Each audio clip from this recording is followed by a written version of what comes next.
वो तो है, सख्ती तो खूब हो रही है। अब समाज में है ये कि इस तरह के केस नहीं रुक रहे। ये हम लोगों को के साथ साथ समाज को भी इसमें पैरवी करनी पड़ेगी। अपनी बेटियों को भी देखना पड़ेगा कहाँ जा रही हैं, क्या है और किस लड़के के साथ बैठ रही हैं। मोबाइल को भी देखना होगा। सबसे पहले मैं सबको यही बोलती हूँ, लड़कियां मोबाइल से बातें करती रहती हैं और यहाँ तक मैटर पहुँच जाता है कि उसको लेके भाग जाती हैं शादी के लिए। अभी एक मैटर है, कल मेरे पास आया है, वाल्मीकि की लड़की है और जाटव का लड़का है और बालमपुर है, बालमपुर प्रेमपुर, उसमें कुछ नहीं है, मेरी ससुराल है वो। और कल लोग मेरे पास आए और उन पर ज़्यादा सख्ती हुई तो उन्होंने फ़ोटो डाल दिए, उन्होंने शादी कर ली दोनों ने। अब गांव के लोग इतना वो हो रहे हैं कि पंचायत करके कहते हैं आमने सामने घर है, हम उसे घुसने नहीं देंगे। तो क्या आप अपील करेंगी कि कम उम्र के बच्चियों को मोबाइल ना दें घर वाले? हाँ, मैं अपील करूंगी, घर वाले मोबाइल ना दें बेटियों को, और दें तो उस पर पूरी निगाह रखें। और सबसे पहले मैं माँओं को कहती हूँ अपनी बेटियों का ध्यान रखें। ये सब माँ की लापरवाही से बेटियों का ये हादसा होता है। नमस्कार, आप देख रहे हैं आई इंडिया और मैं हूं पंकज सिंह गौर। और आज आई इंडिया के स्टूडियो में खास मेहमान हैं, उनका आपका परिचय कराते हैं। वैसे तो आप लोग परिचय की मोहताज नहीं हैं, क्योंकि आप बड़े बड़े चैनलों पर आप डिबेट में आप लोगों को देखते हैं और सुनते हैं, फिर भी हम आपका परिचय कराते हैं। एक बार राष्ट्रीय महिला आयोग की सदस्य रहीं समीना शफीक जी, स्वागत है आपका। और राज्य महिला आयोग की सदस्य रहीं गीता सिंह जी, आपका भी स्वागत है। आज जो हमारा विषय है, जिस पर हमने आपको आमंत्रित किया है खास चर्चा के लिए, राज्य महिला आयोग की सदस्य मीना कुमारी ने एक बयान दिया है, बेटियों को सेलफोन न दें, लड़कों से बात करने में बहक जाती हैं। इस बयान को लेकर पूरे प्रदेश में कड़ी प्रतिक्रिया हो रही है और सीतापुर सीता की नगरी के रूप में विख्यात है। यहाँ पर इस बयान को किस रूप में लिया गया है, चूँकि आप लोग भी आयोग में बड़े बड़े ओहदों पर रही हैं, देश और प्रदेश के जिलों में जाकर कई मामलों को आपने देखा है। ऐसे बयान को लेकर के क्या पहली प्रतिक्रिया है? तो राष्ट्रीय महिला आयोग की सदस्य रही हैं समीना शफीक जी, उनसे जानेंगे कि आपकी पहली प्रतिक्रिया क्या है। देखिए पंकज जी, पहले तो बहुत बहुत धन्यवाद कि इतने महत्वपूर्ण विषय पर आपने ये परिचर्चा रखी है। जहाँ तक रह गया ये जो बयान आया है राज्य महिला आयोग की सदस्या का, चाहे राज्य महिला आयोग हो चाहे राष्ट्रीय महिला आयोग हो, ये बहुत ही महत्वपूर्ण कॉन्स्टिट्यूशनल बॉडीज़ हैं, बहुत जिम्मेदारी वाले पद हैं। पूरे राज्य की, पूरे देश की महिलाओं की नज़र मेंबर्स पर होती है कमीशन के, या कमीशन के चेयरपर्सन पर होती है, क्योंकि आधी आबादी का असल में अगर प्रतिनिधित्व प्रॉपर तरीके से होता है पार्लियामेंट, संसद के बाहर या विधानसभा के बाहर, तो वो महिला आयोग करता है, उनके हकों की लड़ाई लड़ता है, उनके अधिकारों की लड़ाई लड़ता है, और उनके साथ अगर कोई भेदभाव हो रहा होता है तो उसके बारे में वो जनता को अवेयर कराता है। अब इस परिप्रेक्ष्य में अगर आप ये देखें कि राज्य महिला आयोग की सदस्या जिन्होंने ये एक ऐसा बेहुदा बेतुका बयान दिया, जो ये कहा कि लड़कियों को मोबाइल फ़ोन नहीं देने चाहिए क्योंकि उसी की वजह से उनके साथ जो भी घटनाएं घट रही हैं वो घटती हैं, मुझे शर्म आती है ये कहते हुए कि ऐसी मानसिकता वाली महिला राज्य महिला आयोग की सदस्य हैं। असल में उनको इस्तीफ़ा दे देना चाहिए था, उसी दिन दे देना चाहिए था। और अगर वो नहीं दे रही थी तो राज्य महिला आयोग की अध्यक्षा को, बल्कि आज तो उत्तर प्रदेश में गर्व की बात है कि एक महिला जो है वो गवर्नर है, आनंदीबेन पटेल जी को इमीडिएटली इस्तीफ़ा मांग लेना चाहिए था। इससे नीचे कुछ भी मंजूर हो नहीं सकता, क्योंकि ये पूरी भारतीय नारियों की, महिलाओं की, लड़कियों के अधिकारों के ऊपर एक बहुत बड़ी चोट है और उनकी बेइज्जती है। तो मांग उठा दी गई है इस्तीफे की। जो राज्य महिला आयोग की सदस्य हैं मीना कुमारी, उनके लिए इस्तीफे की मांग की है राष्ट्रीय महिला आयोग की सदस्य रहीं समीना शफीक जी। अब हम इस पर और चर्चा को आगे बढ़ाएंगे और राज्य महिला आयोग की सदस्य रहीं गीता सिंह जी, उन्होंने भी अपने कार्यकाल के दौरान काफ़ी कुछ प्रदेशों का भी दौरा किया, उत्तर प्रदेश को काफ़ी करीब से देखा। ऐसे बयान आने के बाद क्या उनकी जो सरकार है, या जैसा कि आपने मांग किया है कि राज्यपाल महिला हैं, उनको इस्तीफा ले लेना चाहिए या उन्हें देना चाहिए? आप क्या मांग करेंगे? देखिए, ये पंकज बहुत अच्छी बात है कि राष्ट्रीय महिला आयोग की सदस्य जी ने ये कहा है कि इस्तीफा दे देना चाहिए, और अगर नहीं देती हैं तो आज जो आनंदीबेन जी हमारी महामहिम हैं, इनसे इस्तीफा ले लेना चाहिए, क्योंकि पूरे प्रदेश नहीं पूरे राष्ट्र की महिलाओं का प्रतिनिधित्व एक महिला आयोग करता है, और ये बहुत ही सेंसिटिव संस्था होती है, चाहे वो स्टेट की हो चाहे वो सेंट्रल की हो, और महिलाओं की, बच्चियों की, इनकी बहुत ही उनके ऊपर ये होता है कि ये हमारे हकों की लड़ाई ये आयोग लड़ेगा। हमारे जहाँ हमारे साथ अन्याय हो रहा है उस अन्याय के खिलाफ हम महिला आयोग में जाएंगे तो हमारे लिए न्याय मिलने की उम्मीद रहती है, और न्याय मिलता भी है। तो जहाँ पर इस तरह की उम्मीदें रखता है देश और प्रदेश, महिलाएं रखती हैं, वहाँ पर इस तरह का ओछा बयान, इस तरह का निम्न बयान देना बहुत ही शर्मनाक है, और इस तरह के बयानों से बड़े महिलाएं कुंठित हो रही हैं। जिस दिन इन्होंने ये बयान दिया उस दिन अलीगढ़ से तमाम लोगों का और पूरे प्रदेश से तमाम महिलाओं के, तमाम लोगों के फ़ोन आए मेरे पास, और उन्होंने कहा कि इस तरह का स्टेटमेंट दे रहा है, इसके लिए आप लोगों को कुछ करना चाहिए। तो मैंने यही कहा कि इनको तो तत्काल इनको इस्तीफ़ा दे देना चाहिए, क्योंकि इस्तीफ़ा ही एक है कि ऐसे लोगों को ऐसी संस्थाओं में ऐसे पदों पर नहीं रहना चाहिए। तो आपको ये भी बता दें, अब इस्तीफे की जब मांग जोर पकड़ रही है, ऐसे में सीतापुर का इतिहास आपको बता दें कि यहाँ की एक महिला ने एक बरसों पुरानी परंपरा जो महिला हिंसा से जुड़ी हुई थी उसको परिवर्तित कर दिया, बदल दिया। यहाँ पर आपको बता दें कि नाग पंचमी के दिन गुड़िया को पीटे जाने की परंपरा थी, जबकि वो महिला हिंसा के रूप में मानी जाती थी, और उसको बदल करके गुड़िया को झुलाने की परंपरा शुरू की गई। तो आप समझ सकते हैं कि ऐसी हैं सीतापुर की महिलाएं जिन्होंने उस परंपरा को ही बदल दिया। और वहाँ पर ऐसे बयान आए हैं कि बेटियों को सेलफोन न दें। सवाल इस बात का है, जब सरकार आज ऑनलाइन शिक्षा को बढ़ावा दे रही है, छोटे बच्चे से लेकर बड़े क्लास के बच्चों को भी ऑनलाइन शिक्षा अनिवार्य कर दिए हैं, ऐसे में सेलफोन न देने की बातें सामने आ रही हैं। क्योंकि अपराध हो रहे हैं, अपराध को लेकर जब उनसे सवाल किया जाता है तो ऐसे बयान आते हैं। आप बताइए कि ऑनलाइन जब शिक्षा को बढ़ावा दे रही सरकार, तो समीना जी ये बताइए कि ऐसे में इनका बयान कहाँ टिकता है और सरकारों को इन पे एक्शन नहीं करना चाहिए? देखिए पंकज जी, यही मैं कहना चाह रही हूँ कि आज जब देश के प्रधानमंत्री पीछे 6 साल से डिजिटल इंडिया की रट लगा रहे हैं, बार बार ऑनलाइन शिक्षा तो कोरोना के चलते मजबूरी हो गई हमारी, मगर डिजिटल इंडिया यहाँ तक कि ऑनलाइन पेमेंट्स तक की बात हो रही है। तो जिस देश में प्रधानमंत्री डिजिटल इंडिया की बात कर रहे हो, वहाँ पर देश की आधी आबादी के हाथ में जो एक एम्पावरमेंट के नाम पर एक टूल है, एक ऐसा माध्यम है जो मोबाइल फ़ोन है, अगर उसको लेकर ऐसे अनर्गल बयान आते हैं, उस परिप्रेक्ष्य में देखिए जहां पर कभी हरियाणा में, कभी पूर्वी उत्तर प्रदेश में, कभी पश्चिमी उत्तर प्रदेश में खाप पंचायतों के अलग अलग लोग अलग तरह के डिक्टेट महिलाओं के खिलाफ दे देते हैं। ऐसे में महिला आयोग को तो बहुत ही संवेदनशील होना चाहिए था। ठीक है, वो संवेदनशील नहीं थी, हो सकता है उनके मैं एक बार उनकी ये बात मान लेती हूँ कि उनके मुंह से गलती से निकल गया, तो कम से कम अपनी बात का खंडन कर देना चाहिए था। कम से कम अगर उनमें इतनी संवेदनशीलता नहीं है तो राज्य महिला आयोग के अध्यक्ष को चाहिए था कि वो इमीडिएटली आती सामने और इस बात का खंडन करती। शर्म की बात यह है कि ना तो राज्य महिला आयोग की अध्यक्ष सामने आई, उन्होंने खंडन किया, ना राष्ट्रीय महिला आयोग की कोई सदस्य या अध्यक्ष आई, उन्होंने खंडन किया, और ना ही इस देश में और उत्तर प्रदेश में जो महिला बाल विकास मंत्री हैं उन्होंने इस बात का खंडन किया कि नहीं ये गलत है, ऐसा नहीं कहना चाहिए था। अपनी गलती सुधारने में कोई बुराई नहीं है।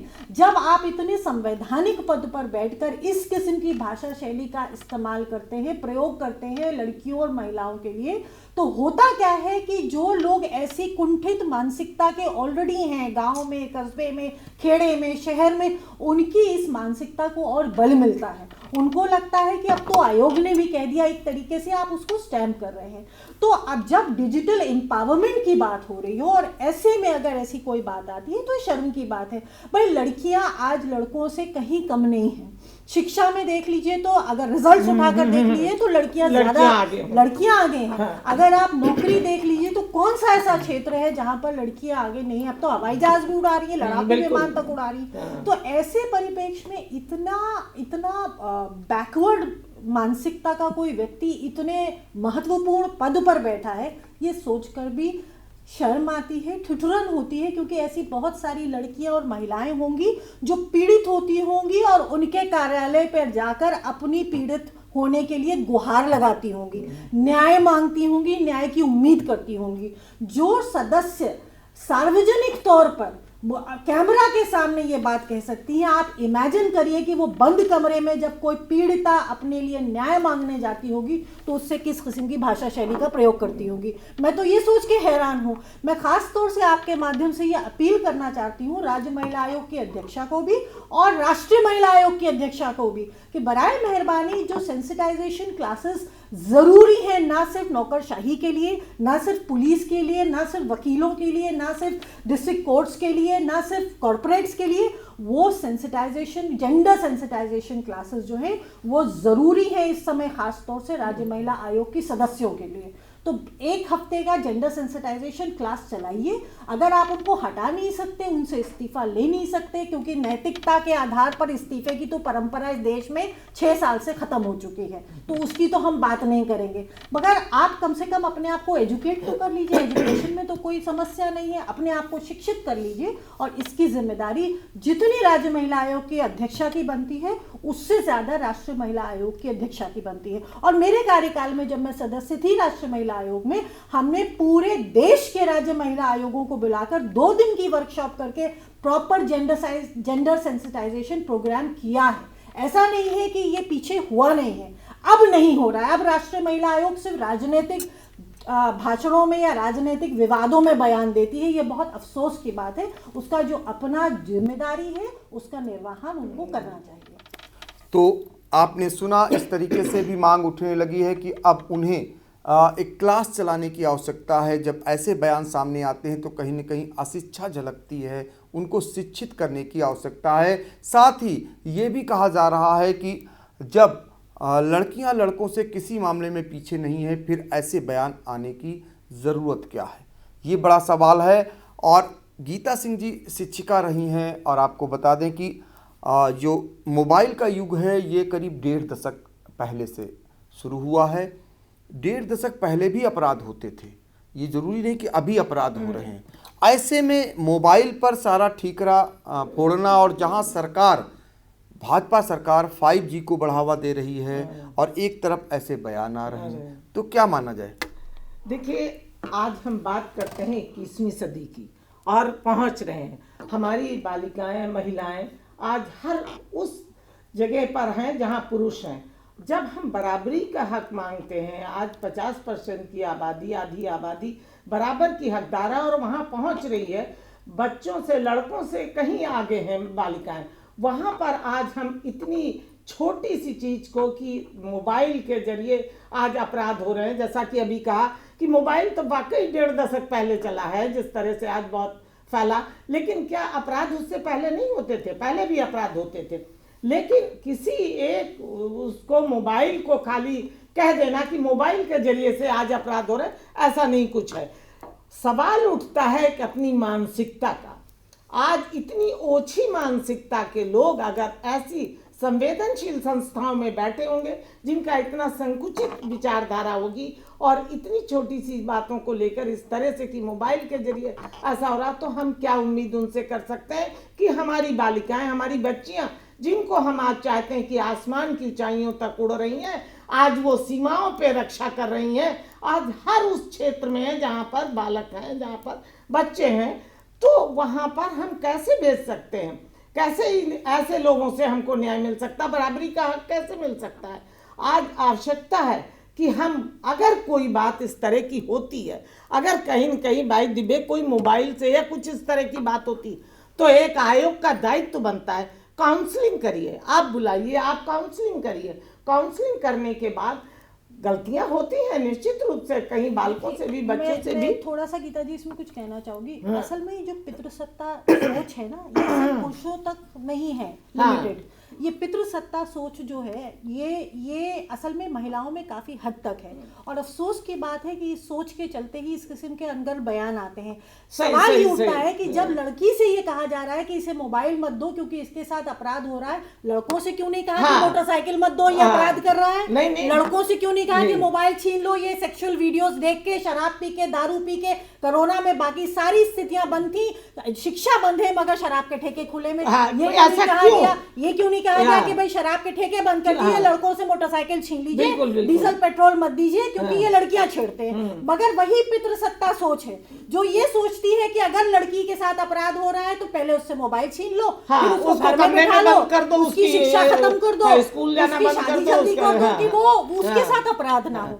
तो ये पितृसत्ता सोच को बदलना पड़ेगा। सवाल है कि जब बराबरी के माँ बाप को चाहिए, जब दोनों हमारे लिए बेटा और बेटी दोनों बराबर हैं, बेटे के लिए अगर देर रात से बेटा आता है तो उसके ऊपर कोई सवाल नहीं, कोई उंगली उठाने वाला नहीं, समाज भी।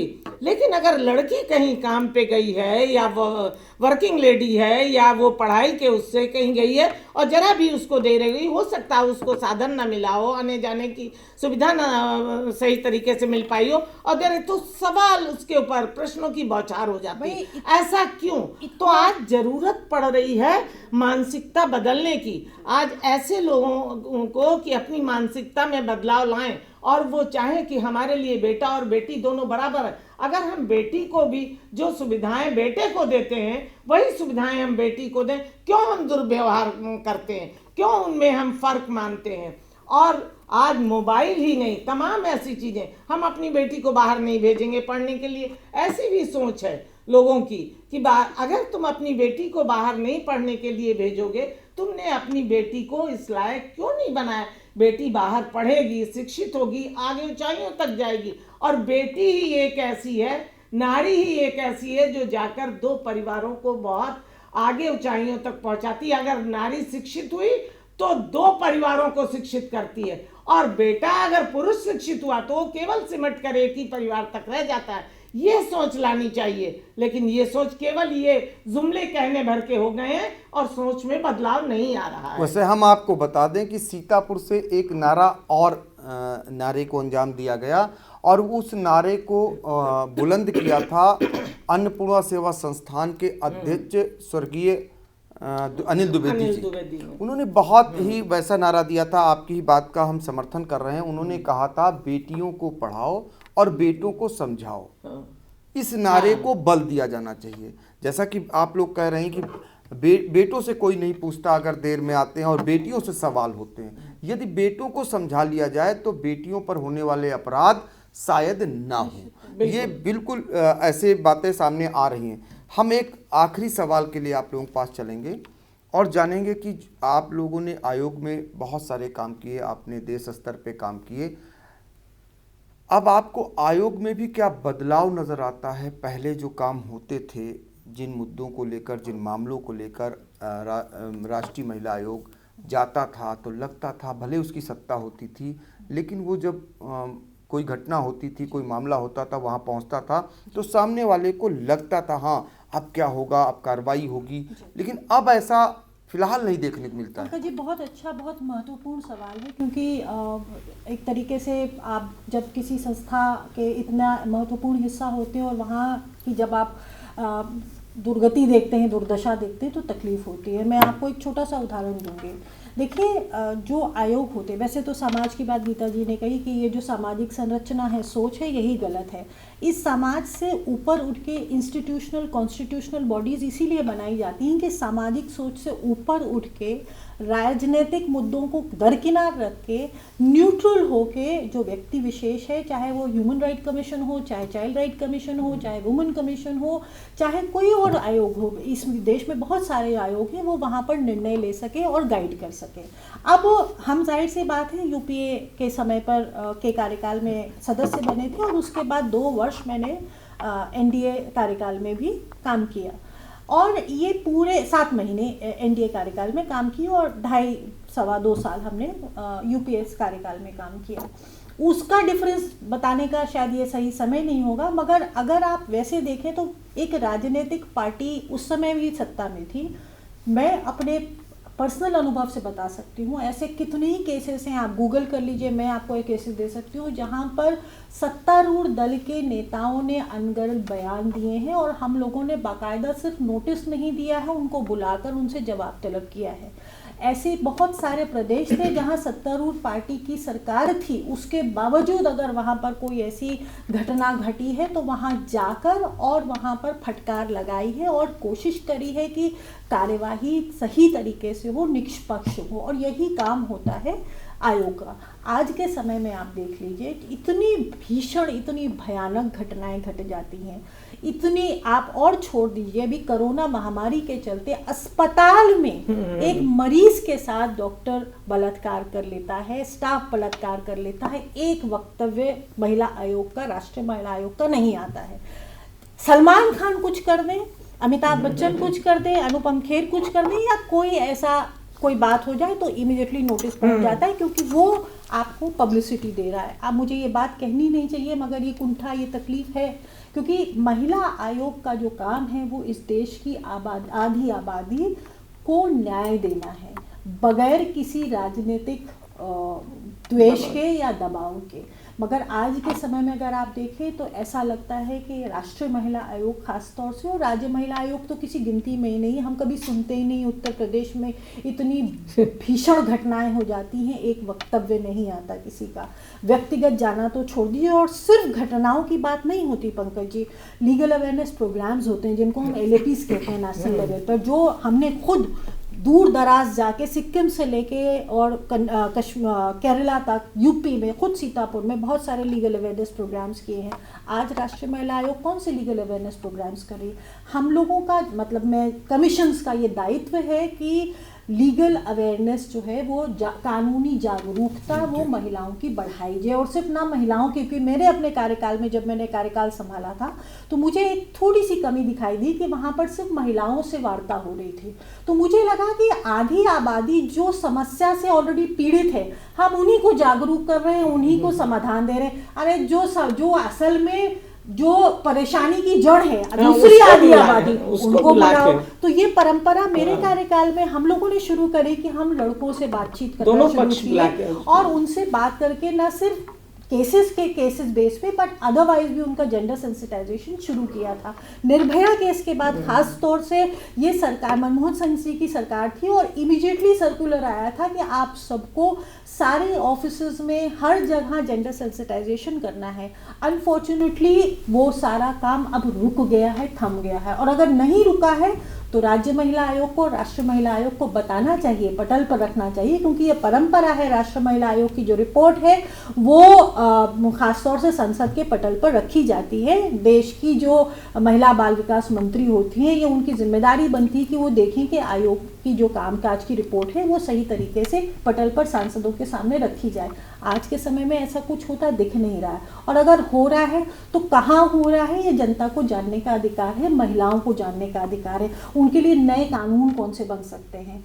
कार्यक्षेत्र में यौन हिंसा का जो अधिनियम बना था 2013 में, वो नया अधिनियम बना था, नया कानून बना था। उसके बाद से कौन सा ऐसा नया कानून है जिस पे राष्ट्रीय महिला आयोग ने काम किया हो, और अगर किया है तो प्लीज़ बताएं, सामने रखें। तो ऐसे बहुत सारे काम हैं जो आयोग करता है और करना चाहिए। पुलिस का सेंसिटाइजेशन का काम है, डॉक्टर्स का सेंसिटाइजेशन का काम है, स्टूडेंट्स का सेंसिटाइजेशन का काम है, जर्नलिस्ट का सेंसिटाइजेशन का काम है, क्योंकि जर्नलिज्म में भी लड़कियां हैं जो जर्नलिज्म करती हैं, वो फील्ड पर जाती हैं, तो उनके जो वहाँ पर पुरुष हैं जो सहपाठी हैं या जो साथ में काम कर रहे हैं, उनको भी सेंसिटाइज करने की ज़रूरत है। ये सारे काम होने चाहिए, बट अनफॉर्चुनेटली हो नहीं रहे हैं। ऐसा लगता है सिर्फ राजनीति हो रही है, जो बिल्कुल नहीं होनी चाहिए। इस बात का अफसोस है। तो ये राष्ट्रीय महिला आयोग की पूर्व सदस्य का दर्द है, जिन्होंने उसको देखा है, दोनों सरकारों में देखा है। कांग्रेस की सरकार थी केंद्र में, और बाद में मोदी सरकार थी। तो आपने बताया कितना बदलाव आया है। अब हम राज्य महिला आयोग की जो सदस्य रहीं गीता सिंह जी, उनसे जान लेते हैं कि योगी सरकार को 4.5 साल होने जा रहे हैं। इस दौरान कई घटनाएं हुई, कई ऐसी घटनाएं हुई, लेकिन आपको जो आयोग की जिम्मेदारी बनती थी महिला आयोग की, क्या कहीं से उस जिम्मेदारी का निर्वहन होता दिखा? देखिए पंकज जी, 4.5 साल जो योगी सरकार चल रही है, जब से आज तक इतनी भयंकर, इतनी भीभत्स घटनाएं हुई हैं, लेकिन कभी भी कोई भी महिला आयोग की सदस्य या अध्यक्ष का कोई स्टेटमेंट आया हो, जाना तो बहुत दूर की बात है। सीताईपुर में ऐसी ऐसी घटनाएं हुई हैं जो आज लखनऊ से कितनी दूरी, 100 किलोमीटर की दूरी, 90 किलोमीटर की दूरी पे कोई मेंबर या या अध्यक्ष का कोई स्टेटमेंट कोई आया हो, नथिंग, कोई भी ये स्टेटमेंट नहीं आया। और रही बात जो अवेयरनेस की, अवेयरनेसता में जो हम लोग लगाते थे, कैंप लगाते थे, सेमिनार करते थे, वो तो कभी कुछ हुआ ही नहीं, ना तो अखबारों में पता चला, नहीं तो तमाम ऐसे मालूम हो जाते हैं कभी कोई, ना तो इस तरह के सेमिनार हुए कि जाके सेमिनार में लोगों को बताया जाए उनको आगे की क्या क्या आयोग काम कर सकता है। ये ग्रामीण अंचल में इस तरह के सेमिनार करने चाहिए जिसमें जो ग्रामीण महिलाएं हैं उनको जानकारी हो जाए कि आयोग क्या क्या हमको लाभ दे सकता है, हमको किस हद तक न्याय मिल सकता है।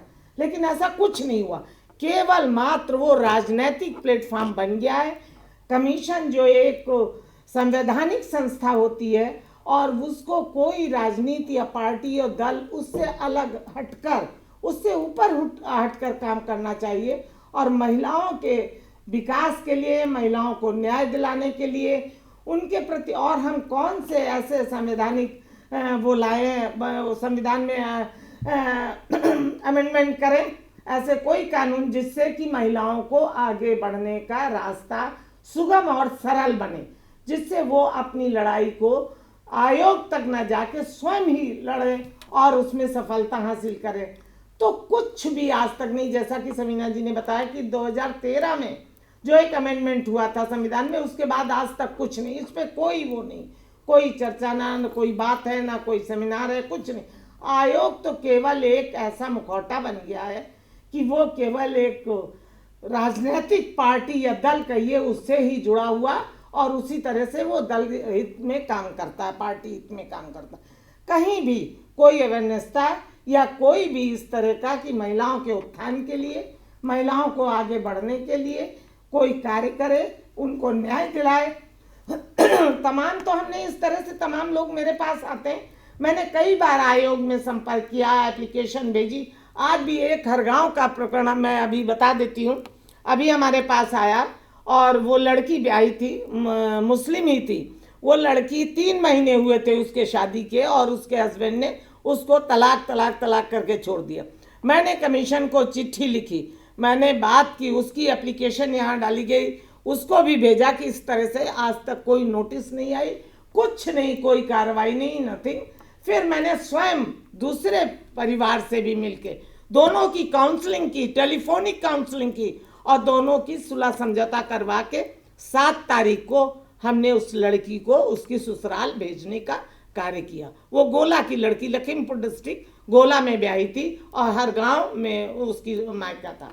तो ये कार्य जो आयोग की जिम्मेदारी बनती, जो आयोग का कार्य है, कोई ना काउंसलिंग, दोनों पक्षों को बुला के इस तरह के कार्य करना चाहिए। ऐसी बात नहीं है कि नहीं इसमें सफलता मिलेगी, सफलता मिलती है।